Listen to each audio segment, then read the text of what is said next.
chair.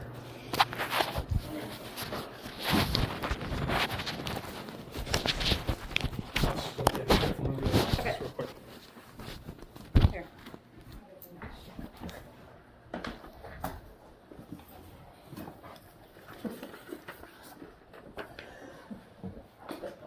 Okay. Thank you. Yes, sir. How are y'all today? Could be better. I'm sure we all could. So there's two properties. Let's go to the closest to us. But I have a couple questions first. Yes. Does USPAT mandate that you use appropriate valuation methods for the different appraisal problems that you encounter out in the field? Sure. Okay. Are you using an automated valuation model for these flood valuations, or the CAMA, the computer assisted mass appraisals? We use a mass appraisal system, but all the flooded properties got personally inspected and adjusted for Okay. condition, removal of property, that was no longer there.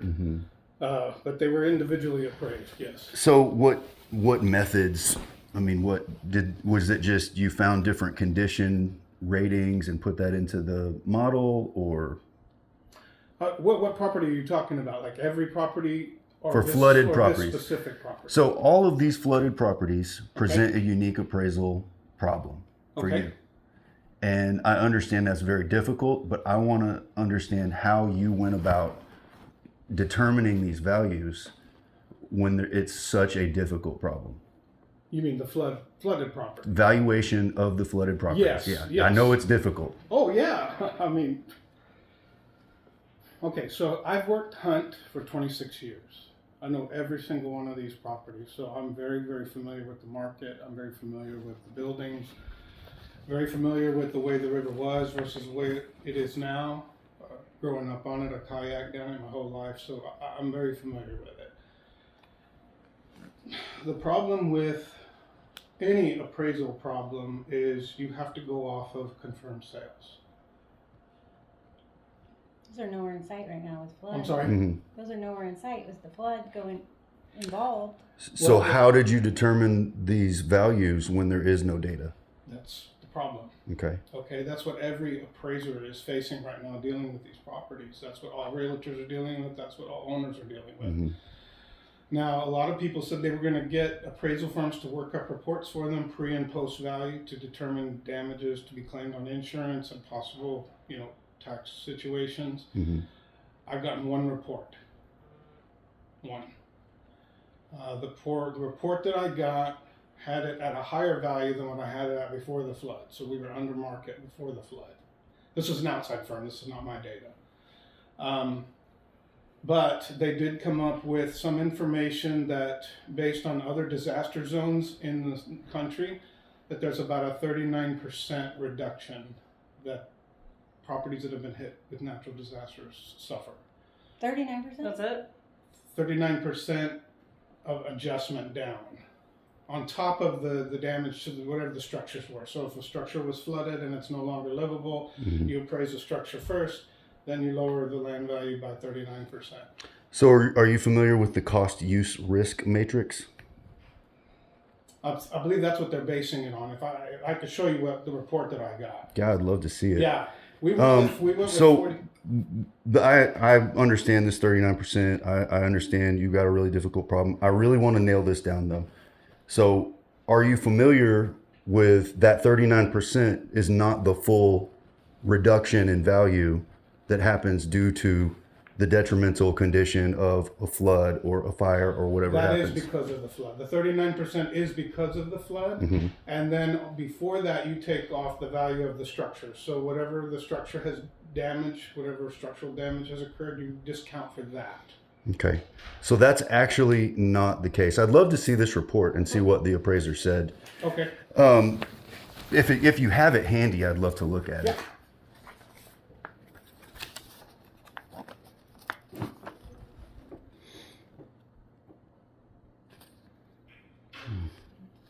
Okay. So this is my appraisal.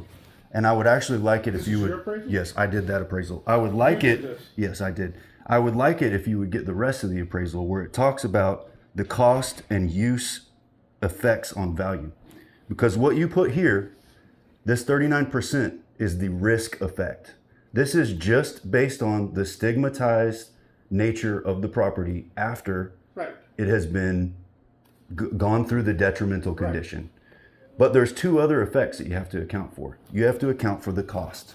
That includes mucking it out, remediating mold if there is any. Right. It includes permitting, engineering. It includes the full rebuild. Right. That is a deduction Off the structure. from the overall value. This is not valuing just the structure. This is valuing the entire property. This is price per square foot. So you're taking the price per square foot, dividing it by the sale price, and that's the number you come up with. So So that is only because you can't apply all of these adjustments to every kind of property. If you read this report, it says that the most important consideration is that there are so few sales, Right. which means the market reaction to this is likely way higher than 39%. Could be. But 39% Is the bottom. Yes, minimum.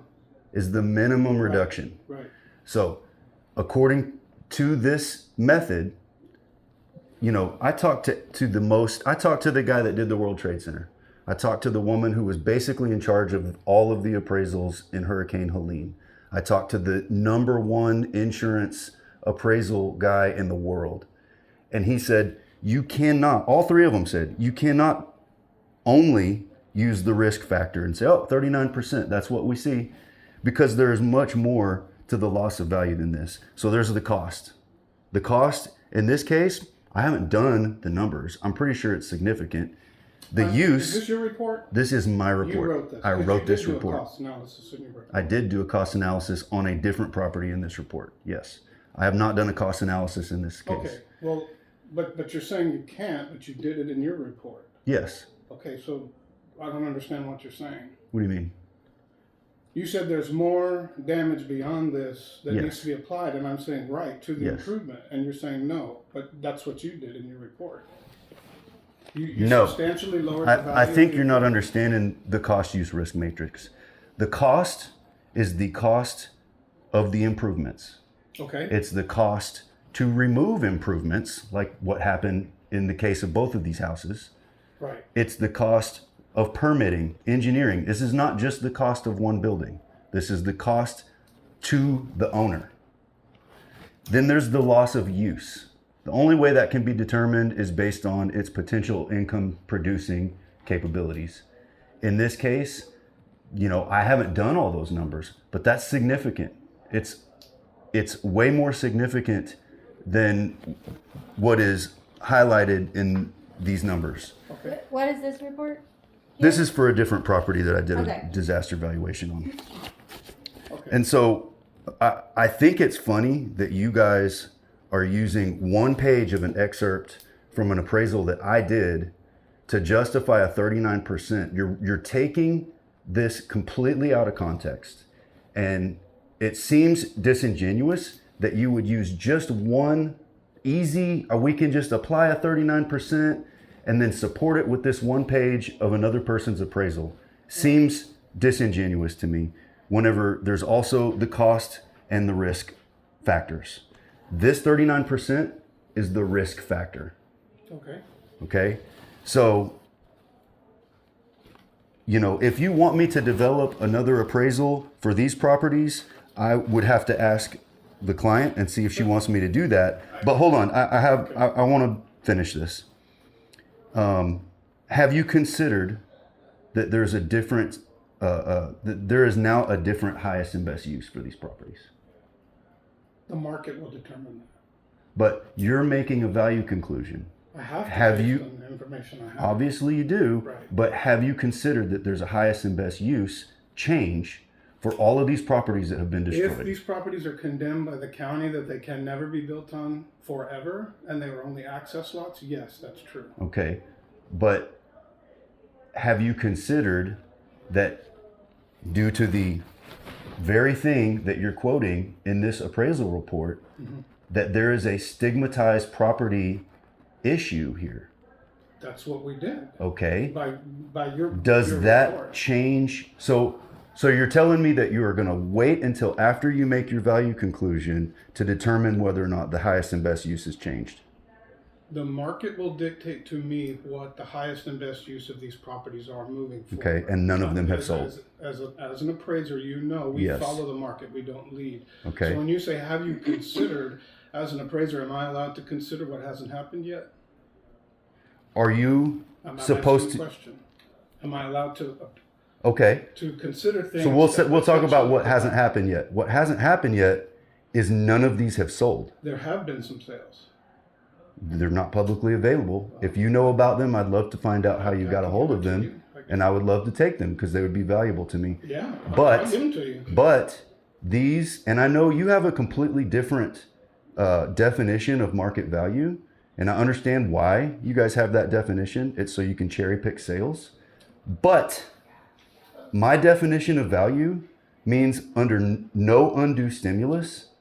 And so if those sales were, oh, I'm selling it to my cousin because they always wanted this place and now it's worth nothing to me, and my property taxes are so high that it's probably going to get taken anyway, then that I can't even use that sale. I know you can, but I can't.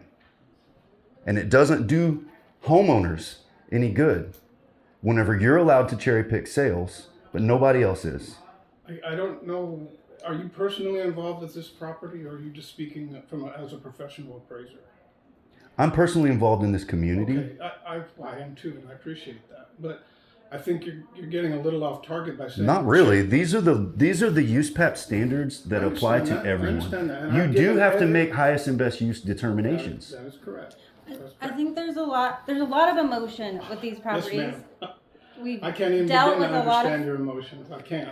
I didn't this go was through a what y'all did. significant loss, not just with the structures themselves. You know, there was Yes, ma'am. Yes, ma'am. personal people were lost. So our angst is up. We're really, really frustrated with what bill she received last year. So we're not happy. Yeah. She should have got relief back in December or January, and it was nowhere to be found because it was not her homestead. So we're upset. And it sounds like you're So we're taking. guns a-blazing, and we want her to get the best. Sure. Look at this. There's mistakes on here. It's not correct. We want her to get the best evaluation. I do too. Yeah. This I was do not it. It evolved as they started working on the properties out there. I don't know when y'all went out. I heard it was early January, and I don't think some of the things on here are not what was reflective And of did y'all early use a company to do that, or y'all physically did that? I did that. I walked both banks It of the wasn't river like a debris from tech or north of Camp Mystic all the way to the dam. But walking the river does not tell us how you I went came on to it. these value conclusions. Okay, I went on every single property that didn't have a lock gate. Okay. That still doesn't tell me how. Uh, You know what? As a private appraiser, when I submit an appraisal report, if an underwriter sees that I didn't explain why I made a cost per square foot, why I made that particular cost per square foot adjustment, it gets rejected. I can lose my license. Okay. So all I'm asking is, how did you determine that her property was worth so much more in comparison to all these other properties that we have here? I would love to get into this, but before that, I want to make sure that you actually did your job. Yes. And I don't cherry pick sales. Okay. I've given all the sales I've ever gotten to anyone who has ever asked for them. Okay. Okay. Well, by nature, the definition of market value you guys use is specifically so you can cherry pick sales. I don't understand that statement. I have to follow USPAP just like you do. Yeah, but you have different definition of market value. What's my different definition? You guys don't have under no undue stimulus, meaning Yes, we whenever no. You can It's look in- it up it's right in now. I will. I'll get you Okay. the documentation for it. but it's Good. not Well, then that that would call a lot of prior appraisals from you guys into question. So I applied your tactics to this specific property. Some of them. Well, I ended up at the same value by making the adjustments that you said in your report. But this property, you didn't do that, did you? I What property are you talking about? The Her subject property. Yes, the Okay, two she subject doesn't have a properties. house anymore. Uh-huh. So there was no. I actually don't know which one this is. I would love to I hear didn't which know one the this other is. cabin had been washed away, or it had been torn down. So I drove out there yesterday and saw it. So it's gone. I took it off. So it's just a lot. This is one in Mary Mead. Yeah. Okay. So that's gone. Okay. I'm sorry I didn't catch that when I went through there in So, January. well, that's just it. It's been gone since way before. Yeah, last year it was So gone. did you go through, I did.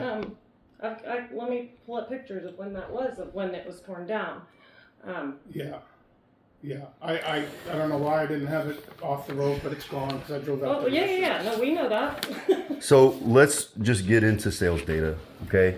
This is no cherry pick. This is every single sale within the geographical area that I've put right here. You can't see the outline, but it's North Fork and South Fork and just into Hunt. Every single sale, I'm not cherry picking anything. What you see is what you get. Every publicly available sale is in here. There is a $946.05 per day decline in what the typical buyer is willing to pay in Hunt. None of these are flood sales. Every single one of these was outside the floodplain or outside of the affected area. So none of these properties that sold were flood. No properties that I know of have been sold that have been affected by Okay. that detrimental condition. This is just the market area.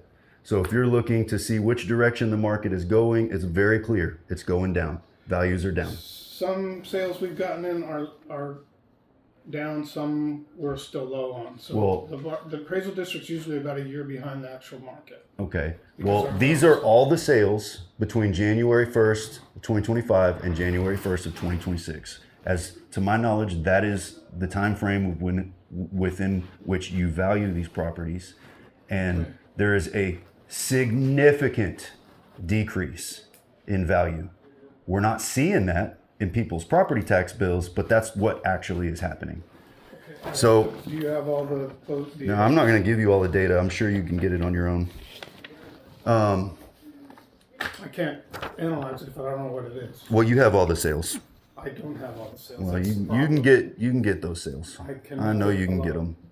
You have every time I look at some property that I don't think that you guys know, mysteriously that value comes up to within a couple hundred or a couple $1,000s that next We year. do get So some either y'all are incredibly good at your job or you're finding those sales somehow. We do get sales. We send out sales letters Mm-hmm. and we study appraisal reports. Tapped into the Navica. I'm sorry? You're tapped into the Navica. Yeah, we're not MLS. on. We're not on MLS. Nobody's sending you guys spreadsheets. No, we Nothing. buy data from other companies, but anybody can do that. But that doesn't. That's not everything. Okay. So this So we is use what we get. Okay, so we've got Mary Mead here. let's We're gonna okay, go let's over do Mary Mary Mead first. Mary Mead. This is the neighbor. Yeah. So we don't have exact site sizes. You don't have exact site sizes. Using the site measurement tool, I'm getting an approximate 0.175 acres for each of Yeah, those. those like right under a quarter acre. Like Okay. 50. So the taxable value for her properties are all $20,000 except for the one that you said you took off the improvements, which was $125,178. The lot value was 125. I thought it was 20. Well, there are no improvements. Well, let me bring it up here real quick because I was gonna. So it is a lot. Let's see. That would bring her to over $715,000 an acre for that one property. Oh, you're talking about per acre. I thought you were Per acre, yeah, it's $125,000. Yeah, it's Tax- $20,000 for 0.17 acres. 0.175. I just kind of split Yeah, the difference yeah. between all of them. Yeah. So I mean, just if we're estimating, I don't know if you want to go through each lot here, but No, but I noticed that she had a neighbor that was at 10, so I can make it 10. I'm not. okay. Well, 10 is still a little bit high whenever you consider the fact that the next property that we have, similar properties to it, are significantly lower than even that. So Yeah, there's one for 8, and then the next one's 20, 12, 12, 20, 20, 10. yeah, I mean, right where she's at is you know, if you want to talk about stigmatized properties, is it should be given the maximum adjustment. You know, these things work in ranges, and Yeah. where she is at the top of the range. It needs the maximum deduction that you can put on there. Why don't I make that 5,000 because the other properties weren't protested, so I can't change them, but I can try to fold that deduction into the Into store. all 4 of those. Right, but Okay. I don't think these have protest filed on them. I think just the one with the house was protested. Okay, but they're the same address. I understand, but I can't change a value that Your wasn't hands are protested. tied just for that little discrepancy? Really? No. They're all. No, they're not tied, because last time I talked to you during Adjustment paper out at the desk, can I sign it right now? the last time I talked to you, we almost got our case dismissed because you said that you don't value individual properties when they're contiguous. You don't value the individual We value parcels. together as Yes, you value them all units. together. Right. So this needs to be valued all as one. It's all similar in If you want me use. to combine them, we can combine them Let's- for next year, but I can't, they're individual accounts this year, so. No, leave them separate. Leave them separate and give But them they all the need to same be adjustment. protested right now. Right, and I can fix them next year.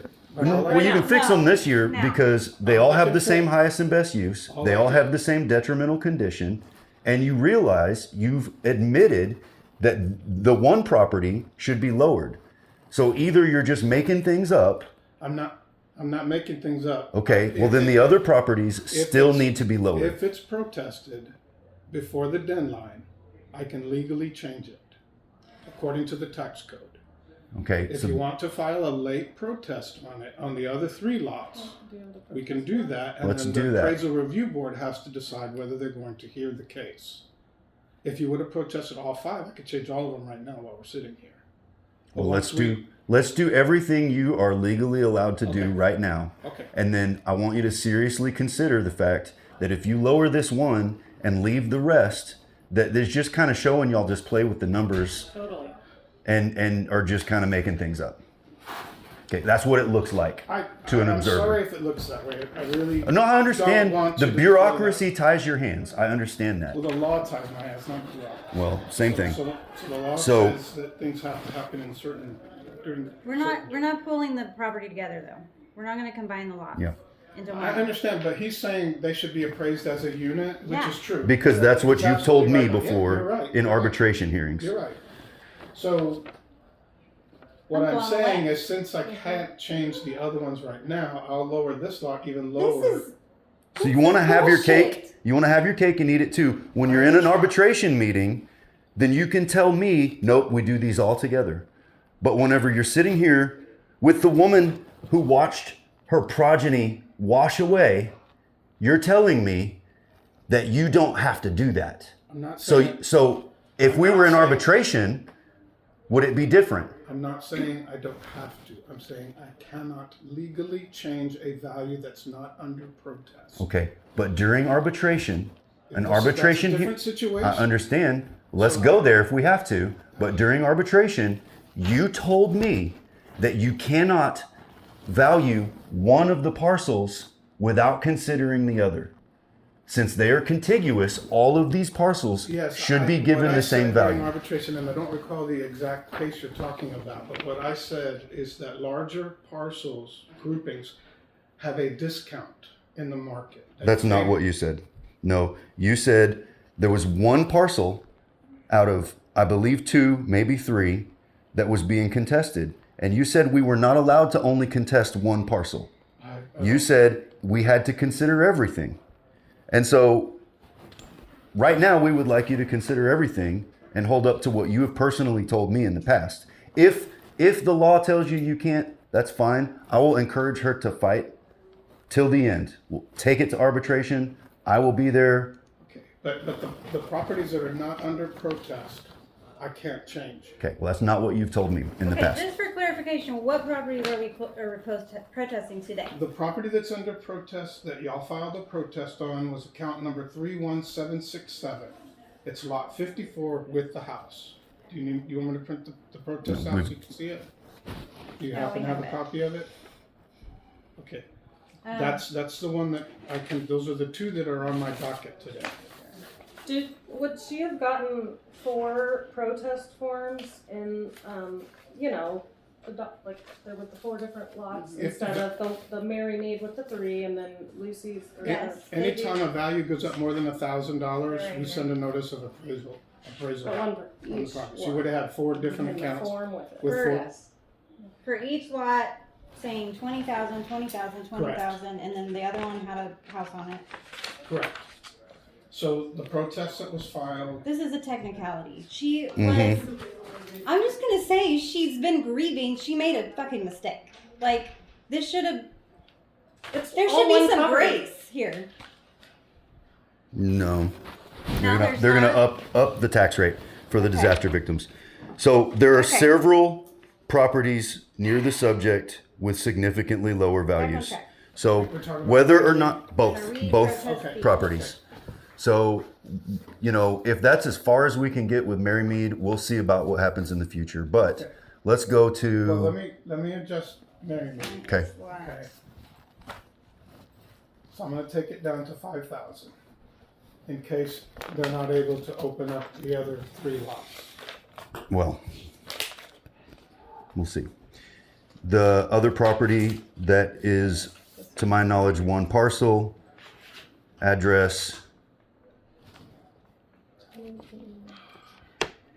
2029, Highway 39. So just so we're clear, on 31767 lot 54 that has a house, I now have that valued at $5,000.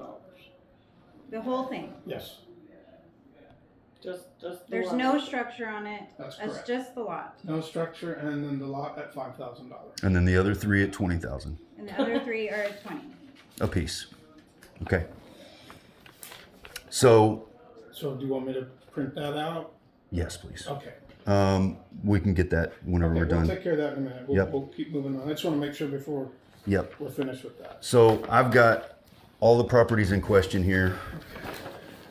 The owner's property is at the very end. We'll start with the first property being one that's quite nearby. It's property 21030. It is just about a quarter acre larger. And the price per acre here is significantly lower. It's $35,000 lower, just about. We have the next property is 1.16. It's very similar. It's, you're saying the price per acre? Yes, is lower? price per Okay, acre. Let me get that up on the screen so we can look at it together. Yeah, I realize that it's a higher taxable value, but you know that it doesn't mean much whenever the taxable value is already absurd for the subject. So the price per acre on this one is $30,000. $35,000 less, just about. I'm rounding here. There's another property. Is property ID 16526. It is 1.16 acres, and its taxable value is $24,638. I need to, That is $275,000 less than her property, and this property is larger in size and similar in just about every other way. I'm sorry, I'm just trying to label the map so we can see these together. Hold on Yeah. a second.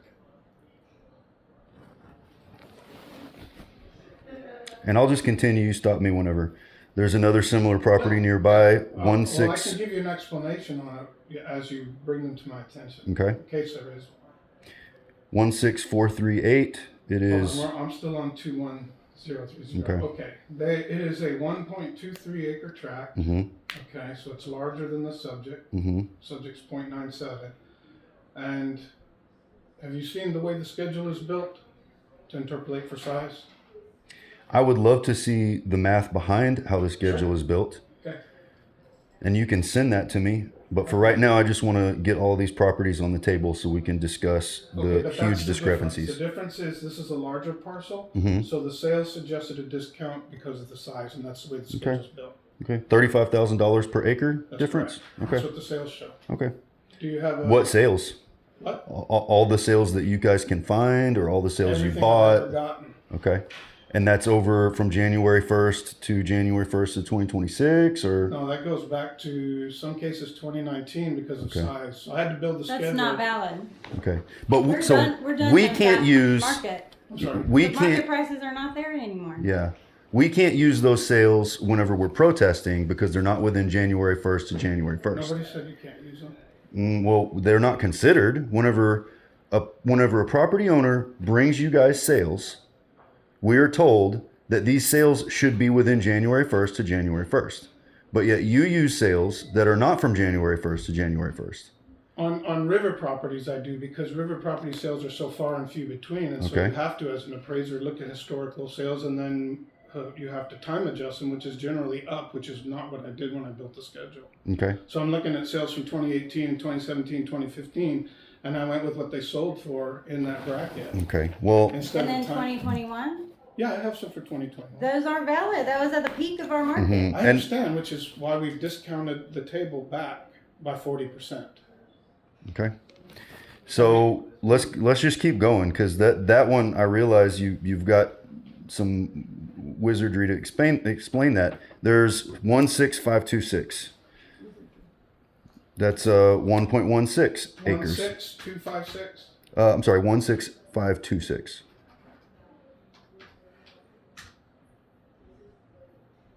That's part of Camp La Junta. Mm-hmm. That is a 121.9 acre camp. Mm-hmm. And does it Sliver of it. it's valued, its taxable value is less than $25,000. Yes, because it's part of Camp La Junta. So Camp La Junta, all of their property is appraised at $21,000 an acre, all 120 acres. Okay. So no consideration was given for location. For the property, I mean, it's part of the camp. So Okay. and then there's. So you're valuing all of it together, okay, but you're not doing that for her. Yes, I am. I could change it if it was under protest. In fact, all your neighbors, that's why they're at 10,000 and 12,000 and 15,000. Okay. And I could fix it if it were under protest. Okay. Well, I mean, we can keep going because they do get better. I'm going from worst to best here. Okay. 16538. It's 1.66 acres. It's valued at $187,000.373. 16538. 438. 16438. Giving it a value of $112,885 per acre. So this is a little over half an acre larger and less than half the price per What acre. price per acre did you say it was? Well, 100 and, let's see, what are we, 16438. That's 112,875 and 30 cents. That's an undivided interest account, so the account you're looking at is only 50% of the value. There's two owners that own that property, so there's two separate accounts. It's $225,750 an acre. Okay. Still lower. Yeah, still significantly lower. It's 1.6 acres, so it's larger. Okay. What about 19650? 19650. Boom. Oh, burn. Okay. Why is that one valued, has a taxable value of $13,580? That's part of a 13,500. 768 acre ranch. Okay. So you want to give them a discount because they've got some contiguous property. Is that what? We look at all contiguous property as one economic unit. Okay. So what about her property? I told you I could do that if I could change it if it was under protest. I'm not making an argument that she shouldn't be changed Okay. because I don't think it warrants it. Okay. I'm saying I can't. Well, it would be really great if you could advocate for her whenever she doesn't understand. I'd be glad to. Okay, let's do that. Let's team up. A neighbor, maybe, I don't remember if this was directly next door. It is right there though. It's 21036.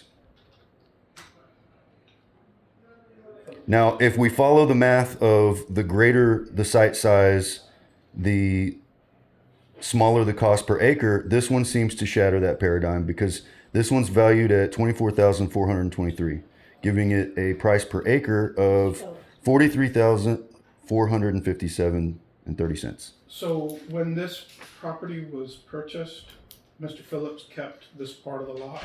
Yeah, it's not contingent of his, and I mean, Yeah, and so he doesn't have the septic, or he can't ever put a Her septic. septic Neither do we. collapsed. So but hold on, a septic system is valued at No, 200 it's a highest and best use. If you can't build a house on it, then it's a different market. Okay. He's grandfathered in. So Sorry, His property's grandfathered in. He can do what he wants. I don't know that he can because it's too small in that one. The county says it's a 7-acre minimum size. If you Nope, didn't, he's grandfathered in. When she bought it, he knew that going into it. It's grandfathered in. He has a water line. It's all jacked up right now. There's no water to get to it because the water line needs to be hooked up. But no, it's grandfathered in. but the He told me that. I'm when not, he- I can she check purchased. on that. I can check okay, on that. but you know, part of the appraisal process is do your adjustments make sense? And so the presence of a septic system, does that increase the value by over $200,000? Yes, it does. If it's a buildable lot that fronts the river, it's a higher value Okay. than an access lot. Well, Do you I not- would- wait, I do you would- not agree with that? I would ask you to consider that there is a possible highest and best use change for all of these properties. Yeah. Which one was And that? you may be right on that when they start to sell and they start selling as access lots and not as buildable lots. Well, We'll see that. And if you read my report, you will know that the number one thing that we find in all of the data after a detrimental condition such as a flood is that nothing sells. Now, if you have some sales data, I would love to see it because it would be very helpful. I have one. But Hurricane Helene, I contacted every single appraiser. I contacted every single realtor. I spent months researching this. I contacted, like I said, the World Trade Center appraiser, the number one disaster flood appraiser in the world. I contacted the number one insurance appraiser in the world, and they all told me that the biggest factor in all of this is nothing sells. So if nothing sells, you can just sit here and act like the highest and best use has changed, or you can pay attention to the data, which say the highest and best use has changed because no one is buying these properties. But that's not data, that's a lack of data, and I agree with you. Lack of data is data. Whenever you're talking about highest and best use, if nobody is purchasing properties for that purpose anymore, that is the data. and even where people are rebuilding, like even it's like obvious what the You say no one's rebuilding? Or no where people are rebuilding. Oh, yeah. It's very obvious where the use is changing. Yeah, and some that were So flooded it's- out, they're rebuilding larger Yeah, houses some- on top of them, and Her stretch from Casa Bonita all the way, none of them across the street, Pawnee Path right there, nobody. What is that? And it, you know, what is that? there have been some that have rebuilt in the area down from her that were Few. not completely Yeah. destroyed, that had to be demolished. So So we have one more. Maybe this is a good one, or maybe you can tell me why it isn't. But it's 71854. That is 0.85 acre. okay, that's Marquetta. That's also an access lot because you can't have a septic on it or a well. Okay. So it's only a day use property basically. And we saw that before the sale, before the flood.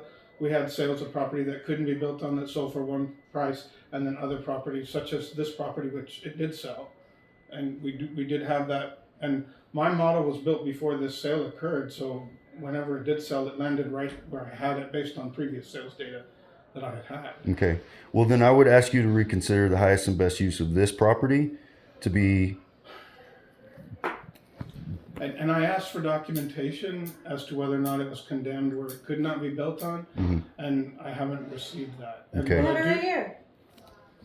What I do know is that the county says there hasn't been any new FEMA lines drawn. Who did you ask? I'm sorry? Who did you ask for the documentation? We've asked Who?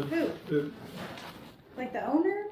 Yeah, the owners and any agents and any lawyers and any firms, and we haven't received I any. haven't got a call. Have you received any new FEMA guidelines as far as the floodplain changing? Oh no. I have that'll be received, years.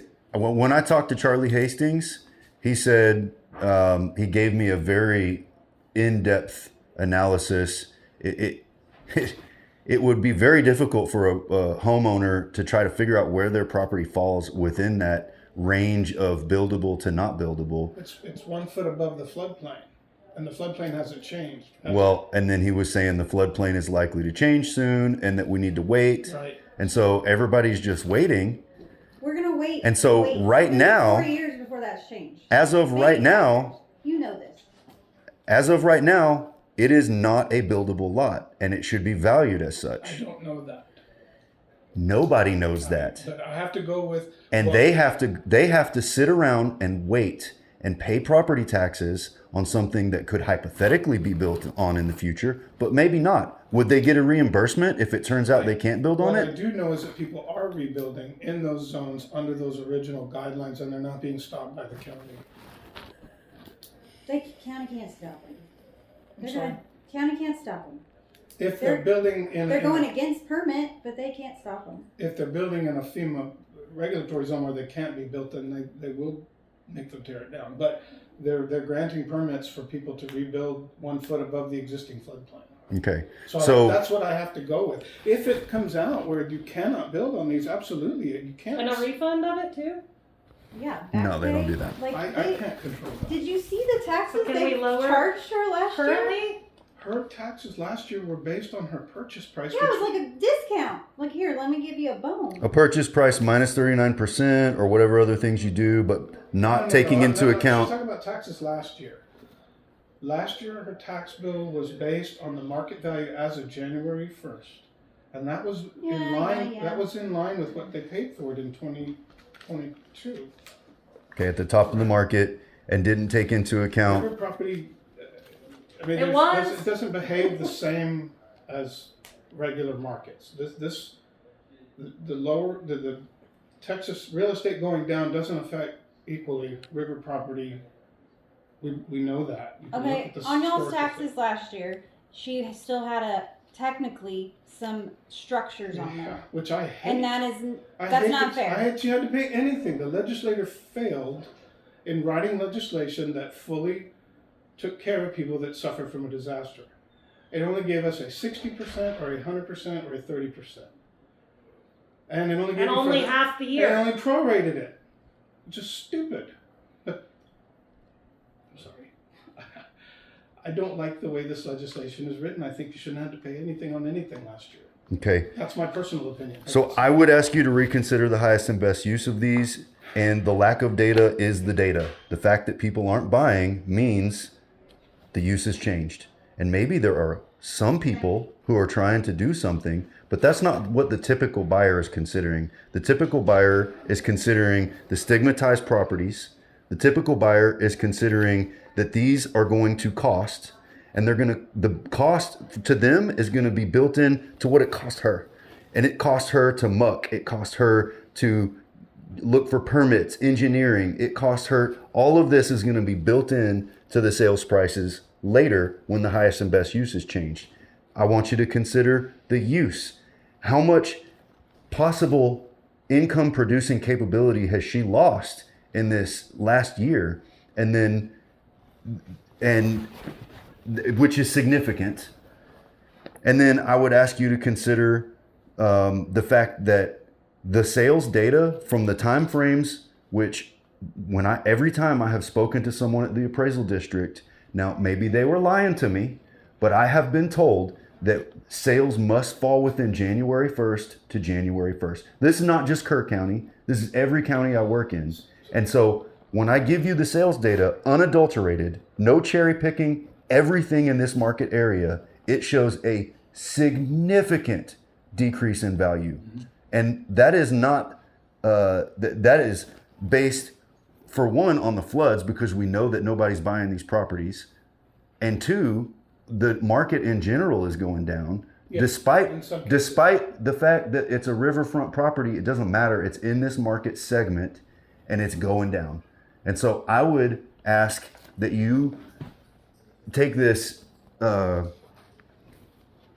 this one here closest to us on the map and reduce it to the lowest that you possibly can, and then apply this. You can extrapolate that 900 and whatever dollars per day out onto the value of this property, because the land sales are going down, and that's not, there's no land sales that I can find of riverfront property because people don't want that property. There was one where the house was flooded out and they sold it, and it sold down 20% from where I was at. Where is this? Waring and Company. It was 1.15 acres with a 2,600 square foot house. House was completely flooded. It hasn't had any. What address is that? What address? Is that Lynx Crossing? This is down here. This stick is right here. Yeah, it's Okay. because they own the one across. Was that a Bowen No, sale? that's Sumner. Bowen to, Greenfield. No, they only own Oh, I got you. just this 1.15 acres. It sold for $1 million. It sold down 20% from my original appraisal pre-flood. Okay. Well, I mean, whenever someone has contiguous parcels and one of them just gets to be some arbitrary low value, like $13,000 per acre. We're talking about something different. I'm talking about the value that you're placing on her property. Okay, but you asked me, there has been no. Well, that's sales great. If you data. send me that, I would love that. It's Yeah, great data. So this property sold down 20% from the same schedule that I had her Okay. property Who bought it? on. Waring and Company Limited. Okay, so you don't know if it was under any undue stimulus. You don't know buyers or So- sellers. You don't know if there are any concessions. Nothing like that. What are you saying? What if there were 20% like from $500,000 in concessions? Would you know that? If you can discover that, bring it to me, I'll consider it. Okay. But this is to 20% reduction, we went with 40%. So we went more than that, That's great. double it. That's great. I'm telling you, this is how I went into this thing. This is the first serious conversation I've had with anybody that has brought me anything, and I've been dealing with people in Are Hunt you for 26 serious? years. What about the protests they did, the hearings they had last, like it was in September? They They weren't haven't able to came back? protest the land value, only the improvements. The legislator wrote the law to say only the improvements. Well, they're beat down. They're tired. They don't have, a whole crew trying to I advocate agree. for them. You don't know how much I agree with you on all of this, okay? I wish I could make that clear. I know it's impossible. So we need to rally more people. But we've missed our deadline, our technicality. Well, we'll see. Maybe you can file a late protest. What about the other hundreds of families? If they didn't protest. Well, we have a lot that are under protest, and we have a lot of folks that didn't protest after I made the adjustments. And we have people that had reports and they didn't submit them to me. So we're going to need some time. Okay, I was just gonna tell you, I'm leaving for the day. Okay. Becky will in take care of charge, it? but, Okay. we're getting close to 4, so 4, we need to go into the board so that we can be Okay. done by 5. Okay. And Okay. if we need to reschedule to have some more conversations about this, we can do that, guys. I want this to be aired out. This is Okay. the first informal meeting we've had, so. Well, I just, from what we've discussed, there is obvious, clear, unequal application of value. And I know you have a lot of really great reasons for that, but it doesn't change the fact that everybody can see what these values are online. And I think And I'll you have given me conflicting answers, and you and other people here at the appraisal district have given me conflicted answers on what criteria you guys will accept, what you consider, the time frame of sales, whether parcels are contiguous or not. And it seems like you want to have your cake and eat it too. Whenever it benefits you to value two parcels together, you do. And whenever it doesn't benefit you to value two parcels together, you're not allowed to. Magically, you're not allowed to. I can't So- speak to the specific conversation you're talking about because I don't remember ever saying that. Well, I can see if the attorney has records, I can because I know they recorded it. I can tell you that contiguous property is appraised as one economic unit. Why is Okay. it not protestable as such? I'm sorry? Why is it not protestable as such? Why does that not Because of blank the it? deadline to file a Well, I protest. understand that, Technicality. Right. It's bureaucracy. Yeah, Mhm. I could fix it right now if they were all under, if all If four you accounts were could, right, under I got it. protest, I Do I could need to change go it. fill out a form right now for The her? late protest? The board can't talk about property that's not under protest. They don't have the power to do it. So how do I do that? Well, I could get you to fill out late protests on the 3 lots. And we can talk we'll about it today in the board. do it right now. We Okay. can't hear it before the board, but they have to look at all the late protests after they go through all of the ones that are current. Let's do that. Okay. Okay. On the main lot on the South Fork, on Mhm. 39, do you want to look at the sales math, the way the schedule falls, for size? Did you need to I see would any love of that? I would love if you could send it to me Okay. because I know it's complex and I don't want to miss anything if I'm just peeking over your desk here. But I mean, And can you see how this is unequal application of value? I wouldn't say unequal, because I'm applying the same principle across the board to all these properties. So everything that got a house washed away, I put it at 50% of the table, which is what vacant lots were selling for prior to the flood. Okay. And then we took that table down by 40% overall. So the folks that still have houses are paying on a much higher price per acre than the ones that don't have houses anymore. Okay, this one doesn't have a house and it's valued at $303,728. Correct. So if I look at other 1 acre lots on there, they're going to be 50% higher. So they're going to be double that price per acre. Because I built the schedule and vacant lots were selling at about 60 to 50% of what improved lots were selling for on the river. And so that's what I applied. But then we brought that whole schedule down 40%. And when you say schedule, what is that? What are you saying? It's how we evaluate land on different sizes on price per acre. Okay. Yeah, because I mean, the properties along the river are not uniform. They're all different. They're triangles, they're rectangles, squares. Some are 300 acres, some are 0.5 acres. I have to figure out how to determine how the river how to value that property. Okay. Okay. And so that's the way the table is built. And have you considered that the highest and best use of this property has changed? I can't until it does. Until So I have documentation. You can make a value conclusion without considering the highest and best use. The highest and best use for it is a buildable riverfront lot until I know otherwise. Okay. So did Yeah, you according consider to- that for this property? Unless I have documentation otherwise, and no one has brought me any documentation at all saying that the lot is condemned and cannot be built on. So I have to assume that they are buildable lots. Okay. Unless you can find otherwise. If you do, that would be great data for me to have, because it would certainly have an impact. What would be the criteria by which you would judge whether or not something is buildable if there's no way to determine whether or not we can build on it? We have to go with what is currently on the books.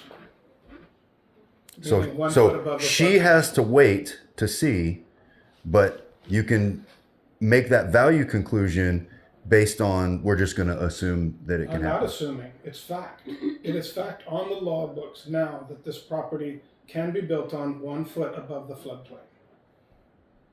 And if I know otherwise, then I can make an adjustment. So do you know what the elevation would be needed in order to build 1 foot above the floodplain? I'd have to look at the specific. Okay, so if something was, say, you needed to raise it 10 feet in the air, They went up 10 feet, sometimes 15 feet in the air on river property. okay. Built Yeah, did that. you know what this one looked like? I'm sorry? Did you know what this one looked like previously? Oh, yeah. So, So, I mean. so, It was above the Yeah. ground. Right. so if it had to be raised 20 feet, would that change the highest and best use? I haven't seen one go 20 feet, but, well, I take that back. There was one that was almost 20 feet. in the Okay, air. so if it had to be raised 25 feet, would that, in I your can't eyes, go on what coulda, shoulda. I have to look at what is. 1 foot Mm-hmm. above the floodplain is the legal standard. you have to look in the highest and best use analysis, you have to look at what is economically feasible. Right. And if you had to build 25 feet up in the I air, don't know that this is yet. not I economically can't feasible. as Okay. an appraiser, I can't make that call. Okay. You know that. Okay. right? You know forget that. our conversation we had during arbitration, don't you? I don't remember who you Okay. are. I don't even know. I'm Okay. sorry. I don't. Okay. No, that's fine. It's Okay. funny. You're making the same argument to me that I made to you, but it's fine.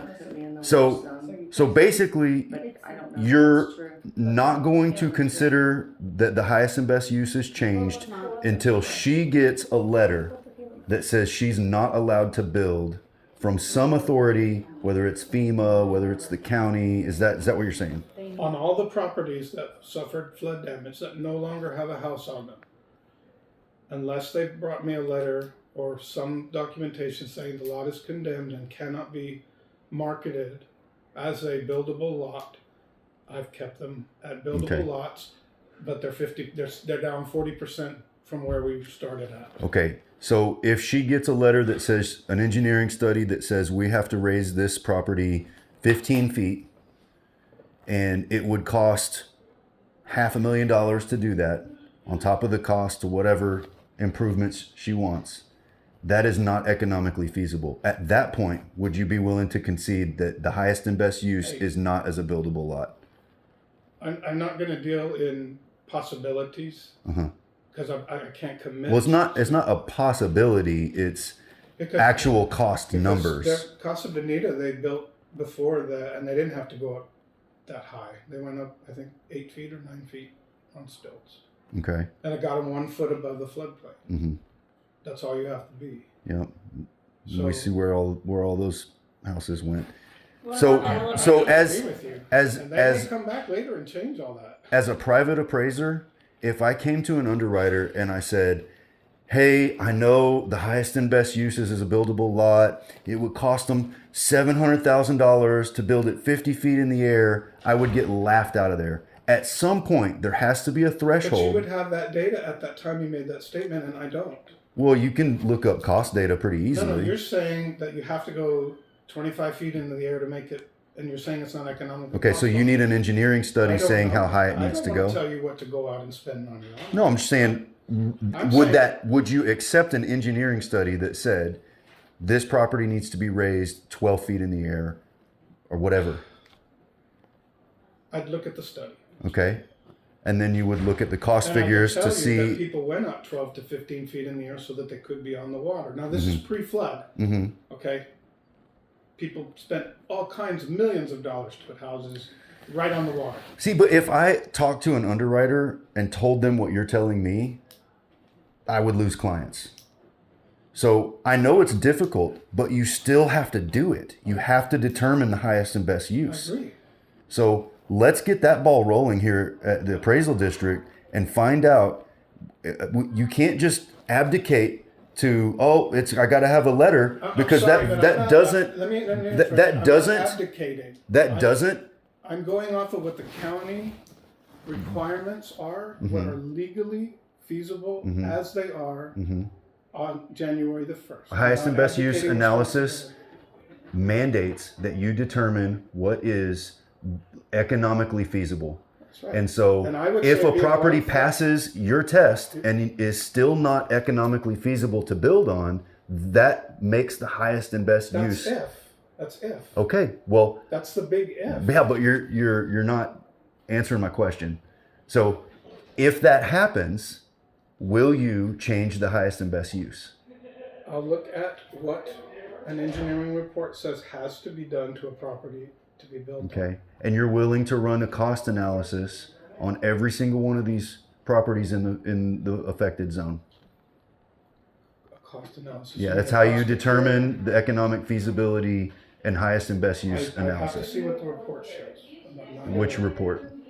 You're saying an engineering study Yeah. saying that Okay. everybody has to build 25 feet in the air to be on the river. That's Mm-hmm. a lot of stuff that I don't have any proof of, so I'm not going to commit to anything. But I will tell you that I will take into consideration any documentation that is sent my way and then apply it as we should. Well, in this appraisal report, I had to analyze the cost of the property using reputable Marshall and Swift, some other reputable service, and that would be part of the highest and best use analysis.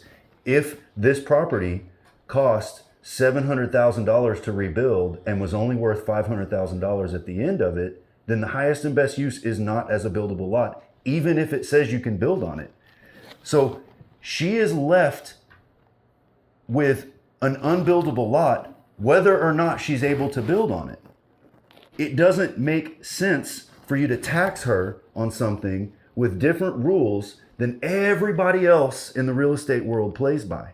So I know you guys you say you don't have a different definition. That would be great. You could attach your definition to the email that I'll you tell send me. what, I'm gonna give you my card. You send me an email of information that you want answers to. That's and I'll great. get it back to you. Let's do that. Okay. Okay. What can you do to lower this property over there by Casa Bonita? I can't change it beyond where we're at right now based on the information that you presented today. Okay. That's outrageous. I'm sorry? That's outrageous. In other words, the data I have suggests that that's the adjustment that we've made is what we have available to make. Okay. Well, we will see whether or not all the claims made in this meeting are true, and I'll go verify them and cross-reference them. Have you been recording? I have. Texas is a one-party consent state.